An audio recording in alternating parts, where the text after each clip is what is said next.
Иә, құрметті көрермен, біз өзіміздің бағдарламамызды әрмен қарай жалғастырамыз. Сағат тілі 12:00-ді көрсеткеннен кейін студиямызға біздің айтулы қонақтарымыз келетіні белгілі. Бүгінгі біздің студиямыздың қонағы Алпыс Абзал Нағашыбайұлы, бұл біздің термешіміз. Ал дәл осы біздің бағдарламамыздың негізгі мақсаты да елдік, яғни Ақтау қаласында өткен 2025 жылғы түркі әлемінің мәдени астанасы болған аясында өткен елдік пен ерлік жыры атты ерекше форматтағы шеру фестиваліне қатысқан біздің ағамыз. Аға, қош келдіңіз. Қош Ал көрдік. енді осы бір Ақтау қаласы көне түркілердің астанасы болғаны бізді бір сол кездері қуантқан болатын. Ал енді дәл осы форматта Ақтау бір 362 әулет тұрақтаған, Оспантаудан басталатын, осынау бір батыс өркениетіндегі, батыс өлкеміздегі бір ерекше қалалардың тізімі ғой. Жалпы сол жерде елдік пен ерлік жыры фестивалінің негізгі құрылымы қандай форматта қамтыды? Соған тоқталсақ. Иә, мына жақында ғана сол Ақтау қаласына елдік пен ерлік жыры көне түркі шеру фестиваліне барып қайттым, Қостанайдың атынан. Ол жерде енді әртүрлі халықтардан келді, Өзбекстан, Қырғызстан, Қарақалпақстан, Әзербайжан, Түркиядан келді жыршыларымыз. Бұл жерде енді олардың өткізіп жатқан мақсаты бұрынғы өзіміздің бабаларымыздың көне жырларын жаңғырту, ұрпаққа жақсылап жеткізу, және мынау әр халықтың өнерлерін бір-бірімен таныстыру, және біздің арамыздағы халықтар достығын нығайту мақсатында бізді шақырған болатын. Сосын әркім өзінің өңірінен сондай бір-бір жыр алып келу керек болған. Содан өз сол берген фестивальдің талабына байланысты өзің сол уақытқа келістіріп, өзіңнің айтатын тұшымды жерлерінен сол жырыңды келтіріп айту болатын. Соған барып мен өз өңіріміздің Нұрхан Ахметбеков атамыздың Ұры-қарға дастанынан үзінді айтып, орындап келдім. Тамаша, жалпы бұл форматтың, яғни атауы да Қырымның 40 батыры эпостық жырларына негізделген екен.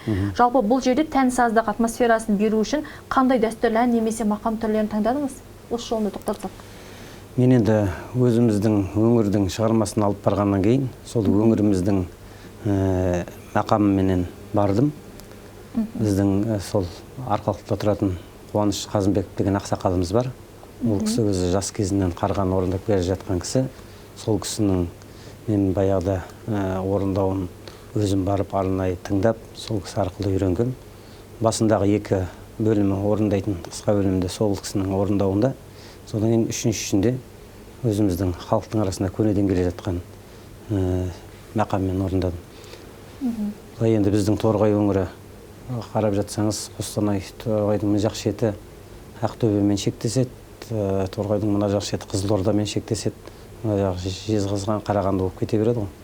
Сосын кеше орындағанда өзіміз отырғанда айтады, сендердің мақамдарың қызық екен, бір қарасаң не жақтың да несі бар сияқты, бір қарасаң мен жақтікі де бар сияқты байқадыңдар ма деп. Соны енді мүмкін сол бір-бірімен араласып жатқаннан кейін соның бәрі қосылатын шығар. Ұштасуынан туындайды дейсіз ғой. Жалпы осы фестиваль бағдарламасына жаңағы айтып өткендей, сіз басқа да мемлекеттерден, яғни түркі халықтар арасынан да қатысы деп жатасыз. Ал олардың ұсынған туындылары несімен ерекше? Олардың ұсынған туындылары енді мысалы Қарақалпақстаннан келген кісі алпамысты айтып жатыр. Алпамыс жалпы бәрінде айтылады екен, бүкіл халықтардың арасында. Олар өздерінше, енді бізде де Қобыланды батыр, Алпамыс батырдың көп қой түрлері. Сол сияқты оларда да өздерінше жырлап жатыр енді. Біз жобасын енді алпамыс деген дерлерін түсініп отырық. Негізгі жерде халыққа көрсету ғой, соны паш ету. Түркі халықтарда өздерінің бір батырлар жырын алып келіп жатыр. Мысалы жаңағы Түркиядан келген жыршымыз Әзербайжандікі де солай алып келіп жатыр. Оның енді біз тілін білмегеннен кейін бірақ бір батырлар туралы айтып жатқан солай деп өзіміз ұғындық енді. Ол кісілерді біздікін солай түсінетін шығар енді. Жалпы осы қазақ эпостар мен бауырлас халықтардың арасындағы эпос жырларында қандай үндестік бар? Бұнда енді көнеде бәрі түркі, біз айтамыз, түркі халықтар шығу түбіміз бір болғаннан кейін әуелгі бастамадағы шығармалар, мысалы Қорқыт сияқты, одан да көнедегі нелердің бәрі әр халықтарда жаңағындай бар екен, әр халық өзінше жырлайды. Сондықтан біз түбіміз шығу түбіміз бір болғаннан кейін жаңағы жырымызда бір, содан кейін келе-келе біз енді көбейгеннен кейін жайылып таралғаннан кейін жаңағы әркім өзінше жол ұстанып кеткен ғой. Бірақ бәрінің шығу түбі бір енді. Өйткенде біз отырған кезде бәріміз осыны ортаға салып сонда айтып отырмыз, мыналарда да бар екен, мыналар да соны айтады екен, мыналарда да бар екен деп аңтан қалып отыр әлжеден келгендер. Сонда енді біз түркі халқымыз, түркі тектес халықпыз дегенде сонда әрден келіп тұрған не бір болып тұр ғой.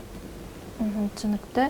Жалпы сонда бірнеше өзгерген нұсқасы ғана сақталған. Ол жерде жаңағы нұсқалары әртүрлі демесек, ал былай түпкі тамыры батырларымыз да, эпостық барлығымыз бір дейсіз ғой.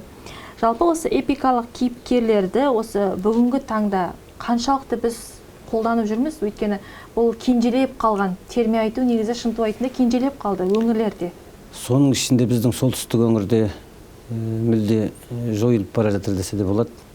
Өйткені басқа өңірлерде біз баяғыдан айтып жүрміз ғой, ол өңірлерде кәдімгідей мектеп бар. Мысалы, Сыр өңірінің мектебі, Батыстың мектебі, жаңағындай Жетісудың мектебі дегендер. Бізде арқада ондай осы әсіресе солтүстік, өйткені бізде кешегі неге мынау Қызылжар, Петропавл дейміз ғой, Ақмола, Көкшетау, олардан барған жоқ. Өйткені ол жақтарда мынау не жоқ, жаңағындай шыршылық, термешілік деген біздің Қостанайдың өзінде де жоқ қой. Сондай мысалы бізге қазір сондай мектеп қалыптастыруымыз керек. Және балаларды, шәкірттерге сондай жөн жоба беріп жүруіміз керек. Өйткені биыл негізгі мында бізге бір нәрсеге себеп болады дейді, түрткі болады. Биыл бізде наурыз айының басында сонда Светқали ақынның оқулықтары деген мектеп оқушыларының арасында сайыс болған. Сонда ол кісі келген кезде біз сол жерде сол кісімен дәмдес болдық. Сосын келесі күні балалардың жүлдесін берген кезде де барып мен терме орындадым. Ал бірінші күні жыр айттым, жырдан үзінді айтып. Содан сол жерде ол кісілер маған қолқа салды. Біз осылай мамыр айында өткізейін деп жатыр едік. Соған өзіңізді шақырсақ деп, сіздер шақырсаңыздар біз бас тартпаймыз ғой деп, бару себебім негізі содан басталып кетті. Содан көріп ол кісілерде Нұрхан атамыз жақсы мақтайды екен. Содан сол жаңағы мен басында ол кісілерге есім сер деген дастаннан үзінді орындағам. Сосын айтып едім, оны былай қысқартсақ та, мынауыңыз кішкене үлкендеу екен, басқа қысқалау жоқ па деп, содан біз барып ұры-қарғаны таңдадық қой. Тамаша. Жалпы сол кездерде жаңағы қан кигі дастаны ұлықталып, Айтман көкеміздің бір айтулы іс-шарасы өтті. Мектеп оқушыларының арасындағы дастанды, енді қан кигі дастаны ұзын сонар дастан ғой. Ол өзінде жаңағындай ол кісінің шығармасы да енді жаңағындай оқушыларға кішкене ауырлау дейді, өздері де айтты, сосын да кішкене жеңілдік жасады ғой. Санаға сілкініш жасайтын сөздер көп. Енді батыстың ол кісінің жазу стилі де бір ерекше ғой. Қанша дегенмен поэзиям айта алман дейміз. Жалпы осы фестивальда сіздің ішкі жан дүниеңізге әсер еткен жаңағы орындаушылар болды ма? Көрермен ретінде, қатысушы ретінде емес, көрермен ретінде. Ол енді әрине болады ғой. Біз жай бұрын республикалық сайыстарға да барған кезде өзің мысалы бұрын көрмеген, болмаса өзің естімеген жаңағындай орындаушыларды көргенде басқа таңданыстың жасыра алмайсың ғой шынында да. Соған қарай өзің де бейімделіп үйренгің келіп, өзіңді қызықтырып тартып тұрғаннан кейін, бұл жолы енді халықаралық деңгейде болғаннан кейін жаңағы керемет жаңағы әр елден келген, әр мемлекеттен келгендерді көргенде шынында да олардың енді мақамсаздары жаңа біз айтып отырған, біздікін айтып отырған, ана жаққа да келеді, мен жаққа. Негізі бұлар өздері де солай екен, жаңағы ана мемлекеттермен шектес болғаннан кейін бұлардың да мақамдарының ішінде оларға тән элементтер жүреді екен. Бұлар оны өздері жақсы біледі. Соны керемет әсер етті. Енді мен өз керемет әсер алып қайттым. Жаңа таңданып жасыра алмадым шын. Киелі Маңғыстау 362 әулет тұрақтаған мекен Оспантаудан басталады. Оның үстіне бірінші рет сол топыраққа табанымыз тиіп жатқаннан кейін. Батыс өңіріне бірінші рет. Ол жер енді нағыз қазақылықтың қайнаған ортасы, әу бастан жаңағындай бабаларымыздың әдет ғұрпын, салт дәстүрін, жырын, өнерін жақсы сақтап келе жатқан жер. Оның бәрін жаңа 3 күн бойы, 4 күн бойы болған кезде жаңа бізге керемет көрсетіп, жаңағындай таныстырып, бізде ризашылығымызды білдіріп қайттық. Тамаша. Жалпы осы жырдың мазмұны мен халықтың рухын жеткізуі дәстүрлі ән қаншалықты әсер, яғни қаншалықты құрал деп ойлайсыз? Бұл енді бабаларымыздың бізге Алла тағаланың берген сыйы деп білем. Өйткені бұл жыр менен бізде жаңағындай адамның көңілі екі ақ жерде, біреуі қайғыда, біреуі қуанышта дейді ғой. Қайғысын бөлсең азаяды, қуанышын бөлсең көбейеді. Біздің бабаларымыз жаңағы жырменен қайғыланып отырған адамды да барып жұбатқан, жырменен барып тойын, қуаныш болып жатқан тойында көтеріп кеткен, жырмен жеткізген ғой жаңағы. Ол жырдың мысалы ол кездерде құйма құлақ болған бұрынғы заманның адамдары, қазіргідей құрылғыларға сеніп, анаған жазып аларым, мынаған жазып аларым, сосын тыңдарым демейді. Ол кезде жаңағындай келіп, біз енді көшпелі халықпыз ғой, күйгіз үйлерде жырлатқан кезде, күйгіз үйдің босағасында отырғандар жаңағы бір жырлап кеткенде келесі күні айтып отыратын, айна қатесі жеткізетін. Сондай біздің керемет Алла тағаланың бізге берген сыйы деп білемін. Өйткені түркі халықтарынан басқа халықтарда жоқ. Біздің жаңағы бабаларымыздың айтыс өнері, осындай жыршылық өнерлері ерекше дейсіз. Баяғыда біздің сондай оқыған тоқығандарымызды, кітаптарымызды құртып, тарихымызды өзгертіп жатқан кезде сонда айтқан екен, онда күйшілер мен жыршылар деген бар деп.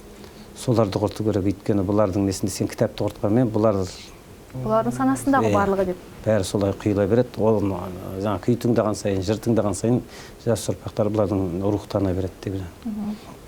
Тамаша. Жалпы осы сіздің орындаған, яғни сол дәстүрлі фестивальда орындаған эпостық жырдың негізгі ерекшелігі, яғни оның ұзақтығы қанша минут көлемінде болды? Ол негізі дастан ғой, бірақ онда екі бөлімнен тұрады.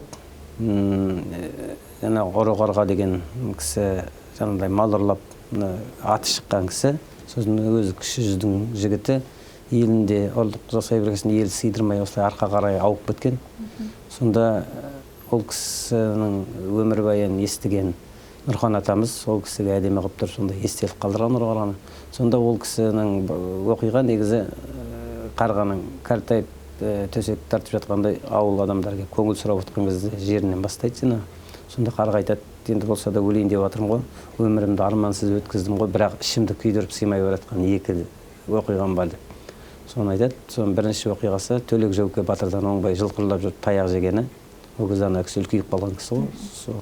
Сосын екіншісі тағы да бір жылқырлап жүрген кезде өзінің үйіндегі кемпірін қалай алған. Сендер мені біз екеумізді сүйіп махаббат болып алды деп ойлап жүрген шығарсыңдар, бірақ мен бұны ойлай алған жоқпын. Біреудің алып қашайын деп тұрған қызы ғой. Сол екі адамда жылқырлап отқан, ұрлауға барған адам, ананың атын тығып қояды, сөйтіп жігіт ат қайда кетіп қалды деп жүгіріп кеткен кезде бұл айналып келіп қызды мінгізіп алып екеуі кетіп. Ерекше тарихи дейсіз оқиғалар. Мен анау кемпірін ұрлап қашатын ұзақ, мынау жаңағы Төлек Жаукеден таяқ жейтін бөлімі енді қысқалау, сол ненің шартына келетін болғасын соны таңдадық, соны орындадым. Жалпы осы батырлық эпосқа лайықты әні орындау барысында дауыс мәнері мен стиліне қандай ерекшелікке назар аударасыз? Жалпы осындай бір нені ұсынар алдында? Енді ол мысалы дауыс болғанда біздің, мен өзім әкеме еліктеймін, кішкентай кезімде өзім әкемнен үйде көзімізді ашқаннан, әкем сондай жыршы кісі ғой. Құлагер поэмасына ән шығарып, Қазақстан бойынша таспаға шығарған кісі. Соның терме жырды айтқан кезде біз жырды әсіресе төменгі дауысты айтамыз ғой енді. Әншілер сияқты қатты бұрауды ала алмайсың, өйткені ол ұзақ болғаннан кейін адамды шаршатады, сосын ол дауысың жетпей қалып қалса, ол тағы кедергі болады. Сондықтан да домбыраменен үйлестіріп, өзге төмен өзіңнің ыңғайыңа қарай келтіріп алып, халыққа жеткізе білсең, сол кезде көрерменге де ол жағымды жетеді деп ойлаймын.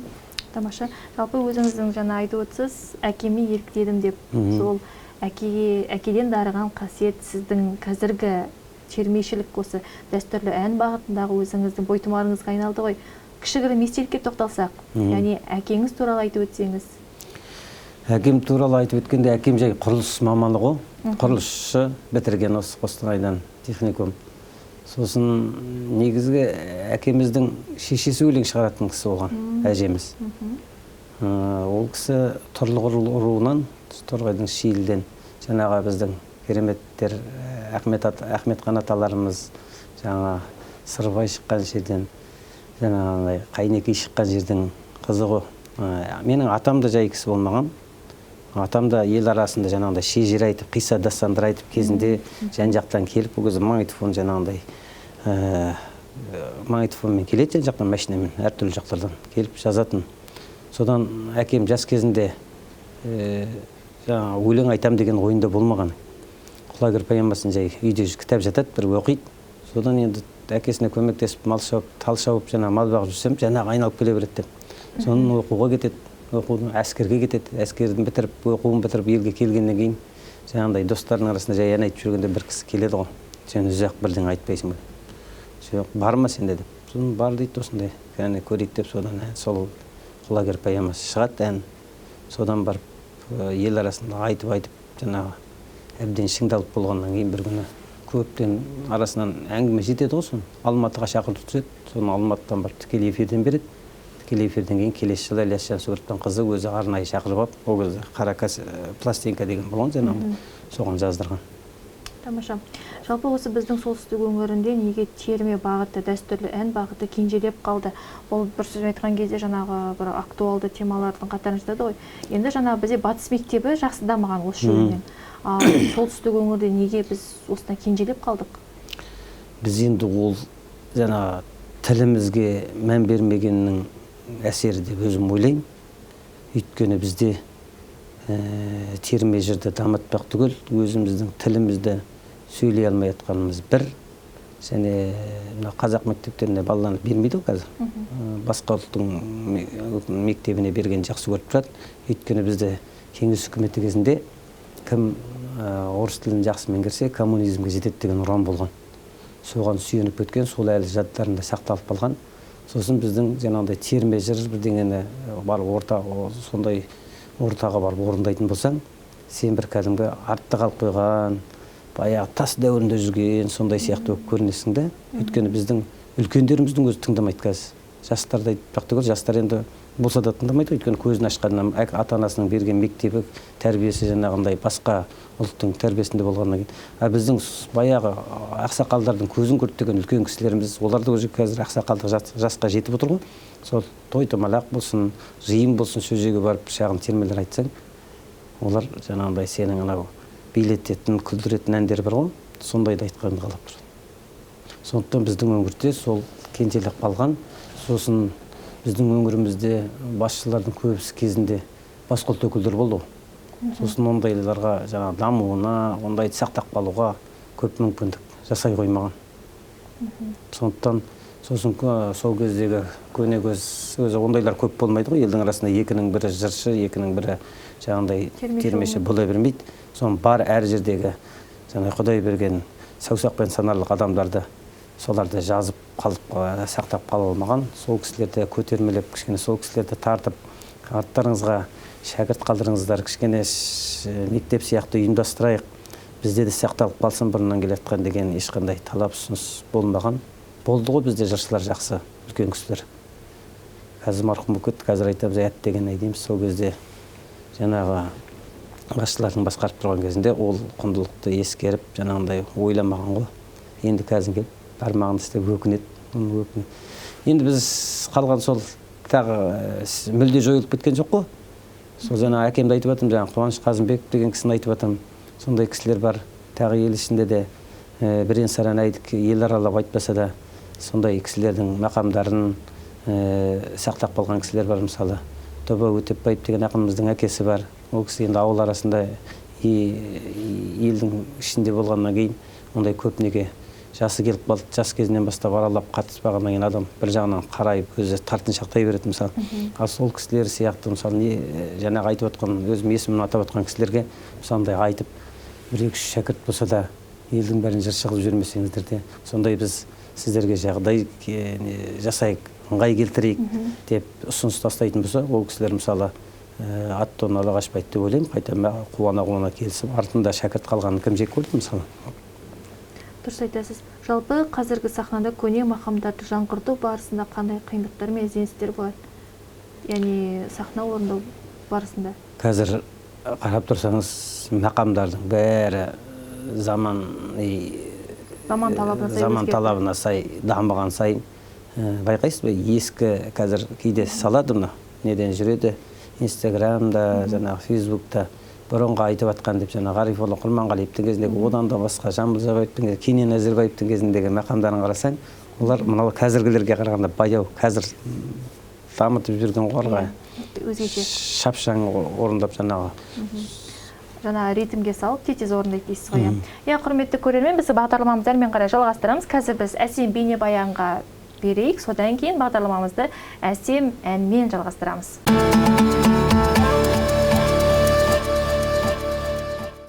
Осынау бір әсем бейнебаяннан кейін біз өзіміздің бағдарламамызды әрмен қарай жалғастырамыз. Бүгінгі біздің тақырыбымыз осы термеге байланысты Ақтау қаласында өткен, яғни түркі астанасы болған Ақтауымызда өткен фестивальге біздің өңірімізден қатысқан термеші Абзал ағамызбен кең көлемде сұхбат болып жатыр.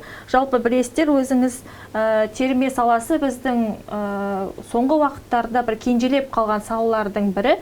Абзал аға, осы эпос пен ән екі түрлі өнер тілі ғой. Сіз осы фестиваль сахнасында олардың үйлесімін қалай таптыңыз? Енді ол жерге осы керек деп алдында жаңа мен қалай ол жерге шақырылғанымды айттым ғой. Осы шығармалар жарайды деп өздері ұсыныс тастады. Мінекей ол Нұрекеңнің қай шығармасын алсақ та сондай эпостыққа жатады деп. Содан кейін мен енді өздері ұсыныс тастап тұрғаннан кейін оған бір жағы баруға қызығушылығымды оянып кетті, бір жағынан ана кісілердің де көңілін қайтармауға тырысып, сол бір жағынан енді ол жаққа да сол Нұрхан атамыздың жыры дәріптеле берсін, елдің құлағына жете берсін деген ниетпенен, атамыз риза болса, біз де риза боламыз ғой деген ниетпенен сол барып келген жайымыз бар. Тамаша. Жалпы осы фестивальде көрермен мен басқа ұлт өкілдері дәстүрлі әннің рухын қалай қабылдады деп ойлайсыз? Жақсы қабылдады. Ол жерде о жақтың халқы да өнерге деген әйдік жанашыр халық екен. Өйткені олар екі күн бойы теңіздің жағасында болды далада. Әдемі қылып тұрып сахна құрған екен. Кешке жақын адамдардың бәрі сол жерге демалады екен. Күннің қызуы қайта бастағанда кешке жақын 7-ге қарай жиналады екен. Сосын түннің 1 уақытына дейін жүреді екен. Сосын соны ыңғайлап олар халықтың сол жерге жиналатынын байқап, ашық аспан астында соның ашық аспан астында сол сол жердегі жүргендердің бәрі анау терме жырының дауысы шыққаннан ақ өзі жақсы көретіндердің бәрі келіп топырлап үйіліп қозғалмай соның түн бір уақытына тарағанша 2 күн бойы солай болды ғой. Содан ақ өзі байқадық, қиқулап жаңағындай ризашылықтарын білдіріп, әрқайсысы шыққан сайын шапалақтап сондай көңіл білдіріп тұрды. Содан байқадық енді ол кісілер жыр термені жақсы қабылдайды екен, жақсы сүйіп тыңдайды екен деп. Жалпы көне жырдың көркем сөзін дәстүрлі әуенмен жеткізу тек орындаушылық емес, рухани миссия. Осы міндетті фестиваль аясында қалай сезіндіңіз? Енді мынау бір жерге барғаннан кейін өзіңде ойланасың ғой, мынау қалай болады екен, мені қалай қабылдайды екен, о жақ қалай болады екен, олардікі қалай болады екен деп. Соның барғаннан кейін бір жағынан қарасаң өзі айтып жүрген бойға сіңген өнер болғаннан кейін анау басқаларды көрген кезде сенің де шын арқан қозып, шында да өзің ризашылықпен соның ішіне, оқиғаның ішінде өзің жүргендей болып, андай арқаны салып тұрып орындайды екенсің. Соны байқадым. Өйткені анау айтады ғой, баяғыда атамыз жай күрескен кезде ауылдың ішінде жеңіліп қалады екен де, дуға келіп айғай шуды көрген кезде арқаланып кетіп лақтырып жүреді екен де. Сол сияқты айғай шуды, доданы көрген кезде аналардың несіне қиқу салып қосылып кеткенде өзің байқамай қалады екенсің. Содан аналар айтады ғой, беріліп кетеді екенсің деген сияқты ғой жаңағындай. Басқа әлемге еніп кетеді екенсіз. Ал енді аға, біз осы жерде киелі домбыраны келген екенсіз, біз сізге қолқа салсақ, көрерменге бір өзіңіздің жаңағы осы дәстүрлік жырды кішігірім үзінді ұсынсаңыз, мархабат, осындай бір әсем кембірлеген күйдің, домбыраның әуенін естісек, терменің үнін естісек.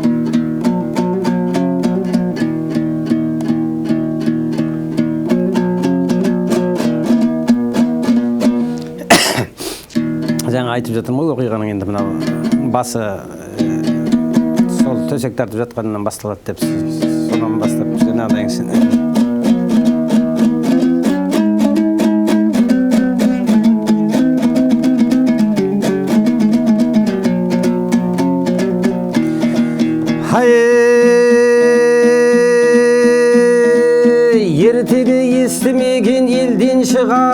асыл тас айдын шалқар көлден шығар. Тарихты тәтті сөзбен таңыр қату, көз ашық тіл орамды ерден шығар.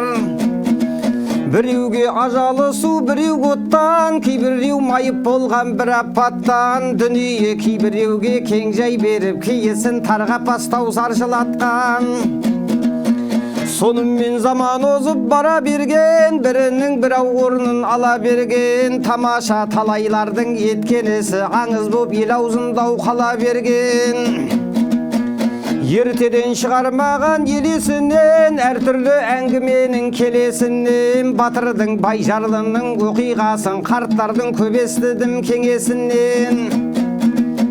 Қарт Мұрат шарт жүгініп бір тізесін, келтіріп кестесімен сөз жүйесін. Бір топта тамсандырып айтып өтті қарғаның бір ғажайып әңгімесін. Атағы ер жігіттің өнерінде, өмірге кім араша сөнерінде. Айтыпты бір әңгіме қарға дейді, халыққа сырын шешіп өлерінде. Қарғаның бәйбішесі қасында отыр, мәпелеп сусын беріп басында отыр. Ақсақал игі жақсы жиналысып, қарғаның көңілін сұрай осында отыр. Бәйбіше айдың көлдің қоғасындай, алтынды асыл тонның жағасындай. Халықты қайырыммен қандырушы еді, ортаймас 30 бие сабасындай. Ұлықтап үлкен келсе қарсы алушы еді, кішінің көрінуші еді анасындай. Алдына бәрі келіп еркелеуші еді, өзінің бір нақ сүйер баласындай. Жөн жүйе әлеуметке үлгі берді, ұстаздың ұлы ғалым данасындай. Қылығы қартайса да қыздан жақсы, 15 пен 20-ның арасындай. Қарға мен Гүлсін аты қатар шықты, әйелдеп төменете қорашсынбай. Сұқтанып ерлі зайып арасындай, сүйсең жар деушеді жұрты болысындай.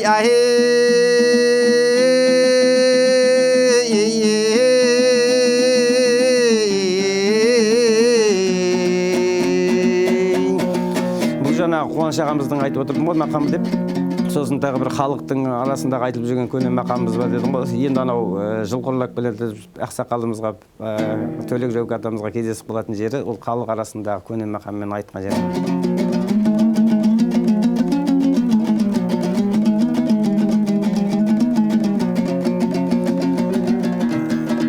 Бір жолы ұлы таудан жылқы тартып, келемін топтап айдап күн қатып. Үстіне қалың елдің келіп қапын, қарасам түн түріліп таңда атып.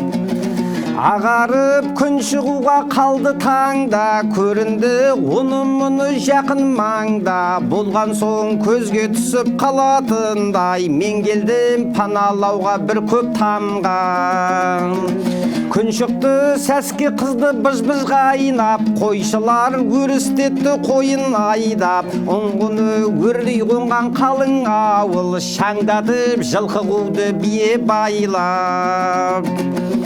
Бір кезде әқ киімді әқ бозатты, ақсақал қырмұрынды ұзын жақты. Бозатты қамшысымен сипай төсіп, ырғалып аяңдатып келе жатты. Жақындап келіп қалды тамға таман, қашуға келмей қалдау менің шамам. Белгілі ұры қуыз бөрі жалтақ, қысылып мен барамын онан жаман. Сыртымен көп моланың жағалады, жан-жаққа мойын бұрып қарамады. Қаңтарып әқ бозатқа шідер салып, қорымды жаяу кезіп аралады. Отырып бір молаға шарт жүгініп, бір тұрып аяқ жақтан бір отырып, оқыды ұзын сүре соза тартып, көп уақыт отырарын алдым біліп. Ойладым осы тамға келеді-ау деп, тығылып жатқан мені көреді-ау деп. Қалың ел хабарланып ұстап алыса, сазамды ұмытпастай береді-ау деп. Отырып әрбір түрлі ойға қалдым, бір айла тапқаныма мен қуандым. Еңбектеп молалардың арасымен бір көрге үңірейген кіріп алдым. Бұрында талай қулық баққан едім, молада әқ киініп жатқан едім. Көрғап боп көрден шығып елдір көтіп, көп олжа қорқақтардан тапқан едім. Соны істеп тыр жалаңаш көрге жаттым, ысқырып көрдің ішін ызыңдаттым. Аузымды қисаңдатып тісім қайрап, көтеріп көрден басым жылмаңдаттым. Бір бейітке жаңа қойған тұрып барып, оқыды қирағаттап кәләм шәріп. Көрішін күңірентіп бір көрінсем, қарайды сескенбейді көзін салып. Құранды үш қайырып әлгі батыр, алаңсыз еш нәрседен болмай қапыл. Қағынып етек жеңін түрегеліп, аяңдап маған таман келе жатыр. Қысылдым өнерімді енді сарқып, құтылдым бұлғу шалдан енді қайтып. Еңкейіп тесіктен кеп қолын созып, шап беріп сирағымнан алды тартып. Ұстап алған бетіммен кетті үйіріп, саусағы сирағыма кетті кіріп. Әқырып бір қолымен айналдырып, қамшымен шыпылдатып қояды ұрып. Я шайтан лағынет үйт малғын деді, тәңірден не деп қарғыс алдың деді. Бауыздап сен залымды жоқ қылайын, жан беріп жаһанамға барғын деді. Үйіріп әрлі берлі қамшылады, қамшыдан оңай қайтып жан шығады. Көгала қойдай болып тұла бойым, қан шұбап қабырғамнан тамшылады. Я тақсыр дедім сонда адам едім, іс қылған бос қулықпен надан едім. Әл білмей ақмақтықпен қолға түсіп, мал ұрлап елге қайтып барам дедім. Адаммын шайтан емен атым қарға, Құдайым кезіктірді-ау мұндай зарға. Шыбындай бір жанымды құтқара көр, жылқымның кезектегі бәрін алда. Сөз бітті ме? Жоқ, өте керемет. Жалпы осы тарих пен мифологияның шекарасындағы эпостық образдарын бүгінгі ұрпақ қалай қабылдайды деп ойлайсыз? Қазіргі біздің өскелең ұрпақтар. Біз өскелең ұрпақтар енді шындығын жасырмау керек, қабылдай бермейді. Өйткені олар өзінің тілін дұрыс түсінбей жатқан, меңгермей жатқан адам, ол көнедегі күрделі ондай шығармаларда түсіне де бермейді. Олар жеңіл шығарманың өзін әрең түсінеді. Көп жерде, мысалы, өзіңізді көріпсіз, мектепке бар, үйдің ауласына шық, көшеге шық, қай жерге бар, жастардың бәрі өз тілінде сөйлей алмайды. Оларға бұл қызық емес, түсінбегеннен кейін. Кәдімгі бір шетелде жүрген сияқты болады.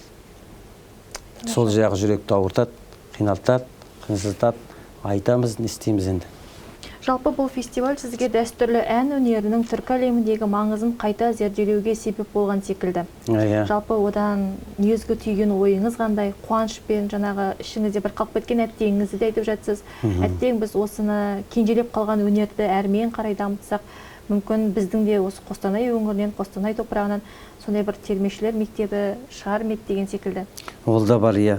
Мына біздің көршілес жатқан Ақтөбе, мысалы 4 жылдай болып қалды, қолға алды. Соны өздері бірігіп, халық шығармашылық орталығымен бірігіп, сосын музыкалық колледжбен бірігіп, сосын жаңағы жыршылары бірігіп, соны сабақ жасаған. Ана бала бір мезгіл музыканттарға барып, музыкалық колледжге барып қолдарын ұстайды, бір мезгіл мынаған кеп жыр тастан жаттайды.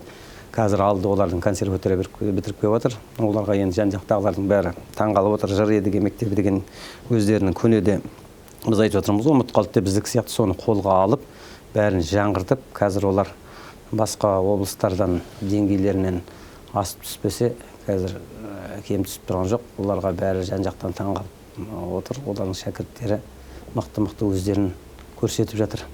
Оны көрген сайын аналар алдыңғы буындарына шыққанын көргеннен кейін, кейінгі буындар қазір көбейіп бітті дейді. Сабақ беру қиындап бітті. Басында 3-4 баламен бастағанбыз. Қазір бір үлкен мектепке айналып жатыр. Қазір олардың жаңағы өнерлерін көрген, өздерінің орталықтарында үлкен Сарқыт деген мейрамхана бар екен. Олар айтты ғой, біз сіздерге жексенбі күні 2 стол дайындап қоямыз. ана жақта қонақтар өздері көріп отырады, соған сіздер келіп сол жерге дайындалып балаларменен. Олар ылғи сенбі жексенбі сол Сарқытта дайындалады екен, қалған уақыттарын өздерінің дайындалатын жерінде. Сонда енді олардың өнерлерінің ризашылықтарын жалғыз басқа облыстағылар емес, өнердегілер емес, жаңағындай бизнес саласында жүргендердің өзі жақсы көріп тұр ғой. Мыналардың адамдары да мына жақтан келіп демалып тыңдап отырады, а мыналарға да сабақ. Тамаша. Яғни ұлттық құндылықты сақтау үшін өз кезегінде жаңағы кәсіпкерлердің де оларға беріп ұсынып отырған қолдау жоғары. Бірігіп жаңағындай бір-біріменен келісіп, ымыра танытып, солай бастаса, бәрі солай басталады екен. Олар да айтады, үш оқушымен бастады дейді мысалы. Соның біреу консерватория бітіріп келді, біреу оқып жатыр, біреу елінде екен. Қалғандары кішкентайлар, содан кейін қаптағандар. Тамаша. Қырымның қырық батыры түркі жұртының жүрегінен түлеген ұлы рухтың үні. Ал оны әнмен әрлеп, жырмен тербеп сахнаға шығарған өнер иелері бүгінгі заманның жыршылары. Ерлік пен ерлік жыры фестивалі сол ұлы мұраны тірілтіп қана қоймай, түркі халықтарының бір шынардың бұтағындай біріктіріп, ортақ рух пен өнердің мәңгілік жалғасын паш еткені мәлім.